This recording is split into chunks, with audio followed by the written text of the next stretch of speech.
కృష్ణా జిల్లా పెడానలో ఉప్పాల రమేష్ అధ్యక్షతన వైఎస్ఆర్ కాంగ్రెస్ పార్టీ 15వ ఆవిర్భావ దినోత్సవాలు జరిగాయి. పెడాన ఆఫీస్ ఆవరణలో ఉప్పాల రాము పార్టీ జెండాను ఆవిష్కరించారు. వేడుకలను జిల్లా పరిషత్ చైర్పర్సన్ ఉప్పాల హారిక హాజరయ్యారు.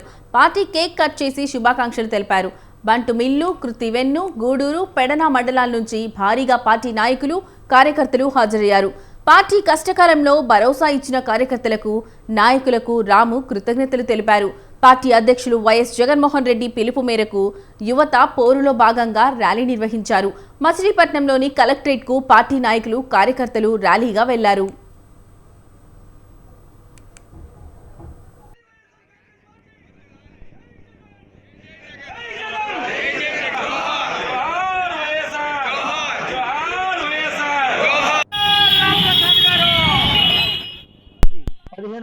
ఆవిర్భావ దినోత్సవ శుభాకాంక్షలు తెలియజేసుకుంటూ పార్టీ కార్యకర్తలు, నాయకులు, వైఎస్ఆర్ కాంగ్రెస్ పార్టీ కుటుంబ సభ్యులందరికీ కూడా వైఎస్ఆర్ కాంగ్రెస్ పార్టీ 15వ ఆవిర్భావ దినోత్సవ శుభాకాంక్షలు. మరి ఈ రోజు అంగరంగ వైభవంగా రాష్ట్ర వ్యాప్తంగా కూడా అన్ని గ్రామాల్లో, మండల కేంద్రాల్లో, నియోజకవర్గ కేంద్రాల్లో, జిల్లా కేంద్రాల్లో అన్ని చోట్ల కూడా ఎంతో ఘనంగా జరుపుకుంటూ ఉన్న శ్రేణులంతా కూడా మరి అట్లానే ఈ రోజు అన్ని జిల్లా కేంద్రాల్లో కూడా పేద పిల్లల పక్షాన ఏదైతే చంద్రబాబు నాయుడు గారి ప్రభుత్వం మోసం దగా చేస్తా ఉందో ఫీజు రియంబర్స్మెంట్ పథకాన్ని ఆపేసి మరి ఆ పిల్లలందరినీ కూడా ఆదుకోవాలని చెప్పేసి విద్యార్థులు భవిష్యత్తుని రోడ్డు మీద పడేయకుండా నిధులు త్వరగా రిలీజ్ చేయాలని చెప్పేసి డిమాండ్ చేస్తూ అన్ని కలెక్టర్ కార్యాలయాల్లో జిల్లా పార్టీ అధ్యక్షులు, నియోజకవర్గ ఇన్ఛార్జీలు, మండల ఇన్ఛార్జీలు, అలాగే ఎంపీటీసీలు, జెడ్పీటీసీలు, సర్పంచ్లు, వార్డు మెంబర్లు, కౌన్సిలర్స్, పార్టీ నాయకులు, కార్యకర్తలు అందరూ కూడా పెద్ద ఎత్తున రోడ్డెక్కి ఇవాళ ఈ కార్యక్రమాన్ని ఇంత పెద్ద ఎత్తున దిగ్విజయం చేస్తా ఉన్నారు.